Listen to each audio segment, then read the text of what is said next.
Hello and welcome, I'm Counterplay, and in this Commander Deck Tech video we will be looking at Akiri, Fearless Voyager. She is a Boros commander for 3 mana, 3/3, core warrior. Whenever you attack a player with one or more equipped creatures, draw a card. And she has the effect of, for 1 white, you may unattach an equipment from a creature we control. If we do, tap that creature and it gains indestructible until end of turn.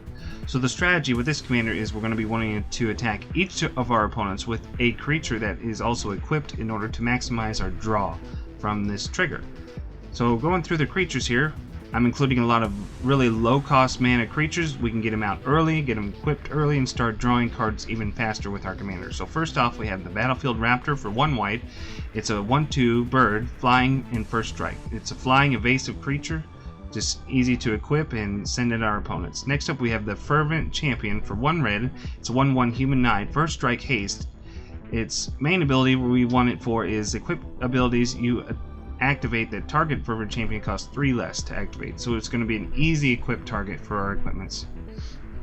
Next up we have the Healer's Hawk for just 1 white mana. It's a 1/1 flying lifelink bird. Segovian Angel for 1 white. It's 1/1 flying vigilant angel. Sultai Foot Soldier for 1 white. It's a 1/1 soldier that has shadow. Now shadow creatures cannot be blocked or blocked by any other creature except ones that have shadow themselves.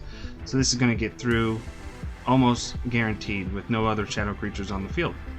Next up we have the Core Battlemaster for 2, 1 white and 1 colorless. It's a 1/1 double striking core warrior, and it has the ability equipped warriors you control have double strike, which Akiri herself is also a warrior, with some other cards here, but that's the main ability to give our commander double strike.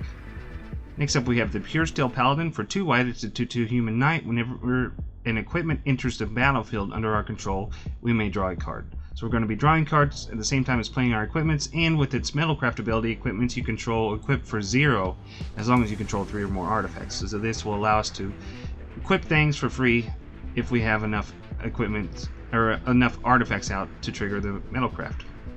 Next up we have Rayav, Master Smith for red and a white. It's a 2/2 dwarf artificer. Whenever a creature you control is enchanted or equipped attacks, it gains double strike until end of turn. So this is going to allow all of our equipped creatures to have double strike through him as well. Next up we have Stoneforge Mystic for 2. It's a 1/2 core artificer. Whenever she enters the battlefield, you may search your library for an equipment card, reveal it, put it into your hand. Also, she has the additional ability to pay 2 and tap her. You may put an equipment card from her hand on the battlefield. So she's a good tutor for all of our equipments we're going to be using in the deck. Next up we have the Swiftblade Vindicator for a red and a white. It's a 1/1 double striking vigilant trample soldier. It just has all the great keywords we're looking for in this deck. It's able to double strike on its own and trample. Next up we have Avon's Sunstriker for 3 mana, 1 and 2 white. It's a 1/1 bird warrior flying, and it has double strike. Just an easy equipment carrying creature that gets the double combat effects from a lot of our equipments. And another creature just like it, Sky Hunter Skirmisher for 1 and 2 white. It's a flying double strike creature. Next up we have this Soltari Visionary. It's a 1 and 2 white shadow creature cleric, and if Soltari Visionary damages a player, destroying a target enchantment that player controls. So not only is this going to be highly evasive with the shadow ability, it also is going to take care of a lot of enchantments as long as we're able to swing and make contact with our opponent. Next up we have the Vulnerable Warsinger for 1 red and a white. It's a 3/3 Spirit Cleric, Vigilance and Trample. Whenever the Vulnerable Warsinger deals combat damage to a player, you may return target creature card with mana value X or less from your graveyard to the battlefield, where X is the amount of damage Vulnerable Warsinger dealt to that player. So it's going to recur a lot of our smaller mana cost creatures, or even bigger if we can pump his own power and get through with damage. Next up we have Wylith, Soul of the Steel for 1 red and white. It's a 2/2 human warrior with trample, and whenever Wylith attacks, draw a card for each or an equipment attached to it. So this is going to allow us to even draw more cards if we have excessive amount of equipment stacked up on Wylith too. Next up we have the Armored Sky Hunter for 4 mana. It's a flying cat knight 3/3. Whenever Armored Skyhunter attacks, we're going to be looking at the top 6 cards of our library, put any number of ores or equipment cards from among them onto the battlefield, and if it's an equipment, we can already attach it to a creature we control. Put the rest in the bottom of the library. So it's going to be able to dig for us and get those equipments we need to use to trigger Akiri's draw triggers, and also power up our creatures mid-combat as well. Next up we have the Blade Historian for 4 Boros colors. It has the ability of attacking creatures you control have double strike. Double strike in this deck is going to be a phenomenal combat ability we're going to be wanting with all the extra combat triggers we get from our equipments as well. So I'm trying to include as many double strike triggers or abilities in the deck as I can in order to take really good effect of all those triggers. So this is another one. It's just a 2/3 creature that gives all of our attack creatures double strike. Next we have Halvar, God of Battle for 2 and 2 white. It's a 4/4. Creatures you control that are enchanted or equipped have double strike. Another double strike enabling creature. And at the beginning of each combat we can move around an equipment attached to a creature to another target creature we control. Not that valuable for us. But on the flip side, if we wanted to, it has an equipment ability, Sword of the Realms for 2, and equips for 2. Equipped creature gets +2/+0 and has Vigilance. Whenever the equipped creature dies, return it to its owner's hand. So this can be a double benefit for us through either giving our equipped creatures double strike, or if we needed more equipments to trigger Akiri's draw triggers, we can always use this as an equipment as well. Next up we have the Soltari Gorillas for 2 and a white and a red. It's a shadow creature as well for 3/2, and if Soltari Gorilla assigns combat damage to an opponent, you may redirect that damage to target creature. So this is going to be taking out our opponent's creatures as well as doing combat damage if we can get through and deal the damage. But it should be easy because it has shadow, and that's a not very common ability that we see in our games. Next up we have Aurelia, the War Leader. 2 red, 2 white. It's a flying, vigilant, haste angel. And whenever Aurelia the War Leader attacks the first time each combat, untap all creatures you control. After this phase, there's an additional combat phase, meaning we're going to be triggering all of our combat abilities yet again, especially Akiri's draw triggers. Next up we have Godo, Bandit Warlord for 6 mana. Whenever Godo enters the battlefield, search your library for an equipment, put it on the battlefield. And it also has the effect whenever it attacks for the first time each turn, untap it and all samurai. We have no other samurai in the deck, but that's okay. After this phase, there's an additional combat phase. So if we're able to give some other creatures that we have on the battlefield Vigilance as well, they can attack again through Vigilance. Last up, we have the Suntime. Just 6 mana, 6/6, Vigilant. Whenever it enters the battlefield, you may return target permanent card with mana cost 3 or less from your graveyard to the battlefield. This is just going to allow us to recur a lot of our low casting permanents. So next section here we have equipments. I'm including at least 16 here because our commander does nothing really without equipments on our field. So we got to have a pretty high number to balance out the effect. So first off we have the Bloodforged Battle Axe for 1, equips for 2, equipped creature gets +2/+0, and whenever the equipped creature deals combat damage to a player, we create a token of the Bloodforged Battle Axe. This is going to multiply so significantly, especially with all of our double striking creatures. Going to get double triggers from that, and any other additional combat phases we can take in the same turn. This is going to get out of hand with all the tokens we're going to be creating from Bloodforged Battle Axe. Next up we have a ramp equipment. I'm including Pry Blade for 1 mana. Equipped creature gets +1/+0, and whenever equipped creature deals combat damage to a player, create a colorless treasure token. And equips for 2. So this is going to be equipped to a lot of our high evasive creatures, getting through with the damage, creating us a treasure token, ramping us a little bit there. And it has the bonus effect if we're putting it on a double strike creature, we're going to get double the triggers as well. Next up we have the Shadow Spear for 1 mana, equips for 2, equipped creature gets +1/+1 and trample and lifelink. And has the bonus effect, permanents your opponent's control lose hexproof and indestructible until end of turn for 1 mana. Just another trampling, life-linking equipment we can get through with damage. Next up I'm including Shuko for 1 mana, it equips for 0, equipped creature gets +1/+0. It's just another really cheap equipment we're putting out, and we're able to take a lot of benefits from through our commander. Next up we have an Imperial Plate for 2, it equips for 2, and it has equipped creature gets +1/+1 for each card in your hand. We're going to be drawing a lot of cards, hopefully with Akiri and our low-cost creatures with equipment. So we're going to be keeping a full hand most of the time if we can. And this is going to be pumping our creatures significantly with all the cards we've drawn. Next up, we have the Golden Veil Pick for 2 mana. It's a 1/1. One equipment. Equipped creature gets +1/+1. Whenever equipped creature deals combat damage to a player, create a treasure token. Just like the Prying Blade up above, it's just another ramp equipment we can use to get treasure tokens. Next up, we have the Inquisitor's Flail for 2. It equips for 2. If equipped creature deals combat damage, it deals double damage instead. And it has a negative effect though. If another creature would deal combat damage to the equipped creature, it deals double that damage also. But since a lot of our creatures have flying or other evasives like Shadow, we're not worried about our creature taking damage either. So we're going to be doing the double damage and getting a massive amount of damage out on our opponents.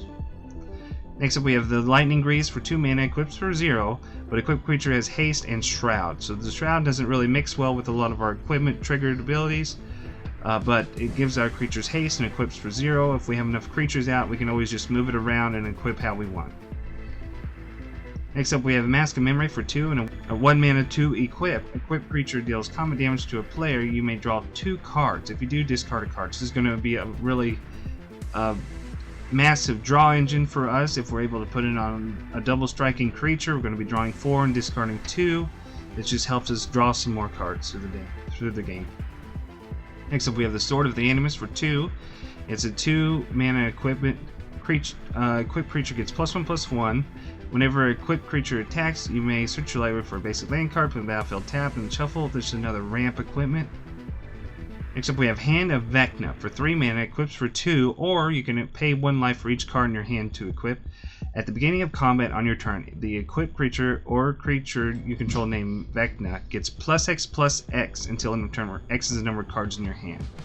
So, like we were saying with Imperial Plate, it's going to give our creatures, our equipped creature +1/+1 for each card in our hand, giving it a massive boost to power and toughness.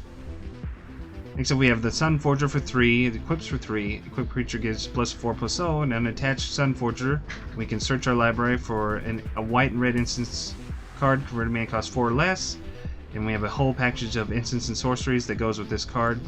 Next up, we have the Sword of Feast and Famines for 3. Equips for 2. Equipped creature gets +2/+2 and has protection from black and green. But mainly, whenever equipped creature deals combat damage to a player, that player discards a card and you untap all lands you control. So this is just another massive untapping equipment we're going to take great advantage of with all of our evasive creatures. And along with that, we have the Sword of Fire and Ice for 3 and equips for 2. Equipped creature gets +2/+2, has protection from red and blue. And whenever the equipped creature attacks and deals damage, we draw a card and it deals 2 damage to any target. And lastly, with the last sword I'm including is Sword of War and Peace for 3, equips for 2. Equipped creature gets +2/+2, protection from white and red. Whenever a equipped creature deals combat damage to a player, Sword of War and Peace deals damage to that player equal to the number of cards in their hand, and you're going to gain 1 life for each card in your hand. So we're going to be gaining a lot of life through all the cards we have in our hand, at the same time doing additional damage based on their cards in their hand. And last up, we have the Hammer of Nazan for 4. It equips for 4. Whenever Hammer of Nazan or another equipment enters the battlefield under our control, we may attach that equipment to target creature we control. So this will be able to equip our equipments that we play after this for free as we're playing them, and the equipped creature gets +2 and +0 and has indestructibles. So that does it for the equipment section. Like I said, we want to have a lot of low cost, high evasive creatures in order to hold a lot of these big effect combat damage triggered equipments to take really good advantage of it, and at the same time drawing a massive amount of cards each turn that we can with Akiri. Next up, I'll skip the lands for now. We'll go to the ramp. I only have about 4 ramp cards here. I have the Soul Ring, Arcane Signet, Boros Signet, and Talisman of Conviction. We have a lot of low mana cost permanents, so I'm not really putting a lot of ramp in here. It's really not necessary. Next up, we have the Sunforger package. Like I was saying with Sunforger, it's we can cast our 4 mana cost or less instances from our deck by unequipping it. And so here we have the first off, Path to Exile for 1 white, exiling a target creature. They search the library for a land. Next up we have its brother, the Sword to Plowshares. For 1 white, we're exiling a creature, its controller gains life. Boros Charm for red and a white. It has choose one. Boros Charm does 4 damage to target player, or permanents you control have indestructible this turn, or target creature gains double strike until end of turn. So those last 2 effects are really needed in this deck, making our permanents indestructible for the turn, or giving a creature double strike. And next up we have Dawn Charm for 1 and a white. Instant, choosing 1. Prevent all combat damage that would be dealt this turn. Regenerate target creature, or counter target spell that targets you. Mainly we're going to be using this as a fog if we really want to, or regenerating a target creature. So it's rare to use it as a counter target spell, but it has that ability. Next up we have Chaos Orb for 3. Its owners of a target permanent shovels it into their library, then reveals the top card of the library. If it's a permanent, put it on the battlefield. We're trading out a big threat on the field for hopefully something that's a lot less threatening. Next up we have the Generous Gift for 3 white. Destroy target permanent. Its controller creates a 3/3 elephant creature token. Lapse of Certainty for 3 mana. It's our counter spell in the deck. Counter target spell. If the spell is countered this way, put it on top of their owner's library instead of putting it into their graveyard. So it's going to give our Boros colors at least 1 ability to counter a spell. Next up we have Orange Thunder for 2 and a white. It has a kicker for red. It's a 2-for-1 card by destroying target artifact or enchantment, and if it was kicked, it deals damage equal to the permanent's converted mana cost to target creature. Like I said, 2-for-1 card. It's going to be dealing the damage to a creature as long as at the same time as destroying an artifact or enchantment. Next we have Tefari's Protection for 3 mana. Until end of turn, your life total cannot be changed, and you have protection from everything. This is our big fog, hexproof, or countering to a lot of destructive effects coming at us from our opponents. We have Wear and Tear here. It's a split card. It can either destroy target artifact or destroy target enchantment, or both if we pay for both. Next up we have Return to Dust. It's a 2-for-1 card for 4 mana, exiling target artifact or enchantment, and if we cast it in our main phase, we can pick 2 targets to exile. And lastly, I'm including Response and Resurgence. The Response side does 5 damage to target attacking or blocking creature, but the Resurgence side, creatures you control gain First Strike, Vigilance, and Vigilance until end of turn. After this main phase, there's an additional combat phase. So this is going to be triggering all of our attack triggers again, especially with Akiri drawing cards if we get additional combat phases each turn. Last up we have the Sweepers. I'm including 4 of them. First off is Day Judgment, Shatter the Sky, Wrath of God. They're all destroying all creatures.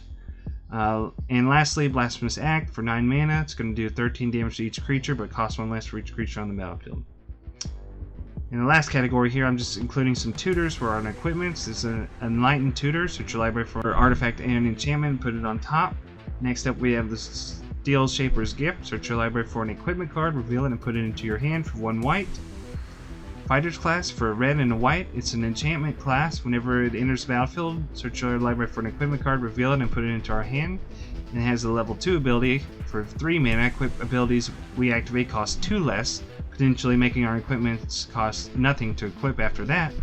And then lastly, for 5 mana, whenever a creature you control attacks, up to 1 target creature blocks it if able. And lastly, we have Nahiri, Heir of the Ancients, for 2 and a red and a white. A Planeswalker. It has the ability to create a 1/1 core warrior token, and we can attach equipment to it, but mainly we're going to be looking at the top 6 cards of our library, revealing a warrior or equipment card from among them and putting it into our hand. And then it has the extra ability to -3, if we wanted, deals damage to target creature Planeswalker equal to twice the number of equipments we control. So that rounds out most of the non-land permanents in the deck.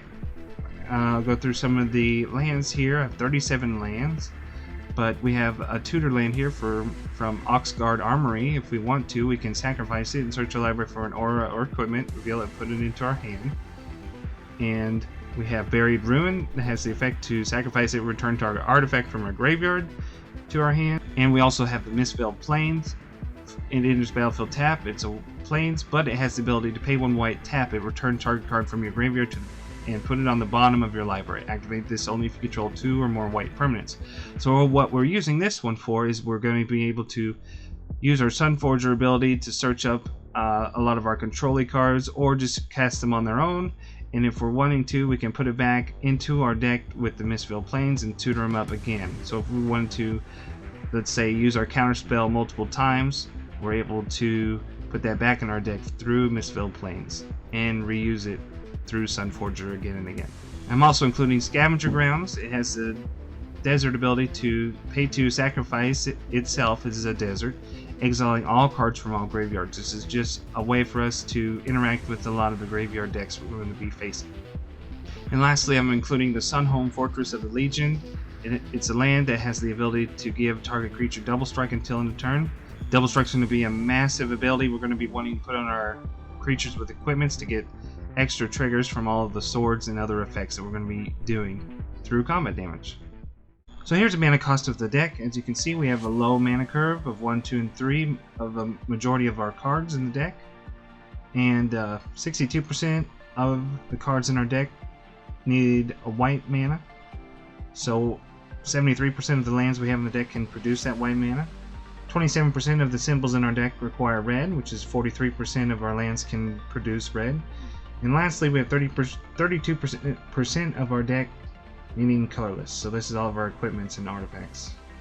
And the overall price for the whole deck on TCG Player pricing is around $463. I just want to add that this deck has no salty cards in it, according to EDH Rec Salt Meter, and it's really straightforward Boros aggro combat damage eccentric deck. Focus on doing combat damage to our opponents and drawing cards at the same time through Akiri. And just all around fair deck. And that wraps it up for this Commander Deck Tech video. Thanks for watching. Leave a comment below on what you think of the deck, and consider subscribing for more Commander Deck Techs in the future. And as always, have fun.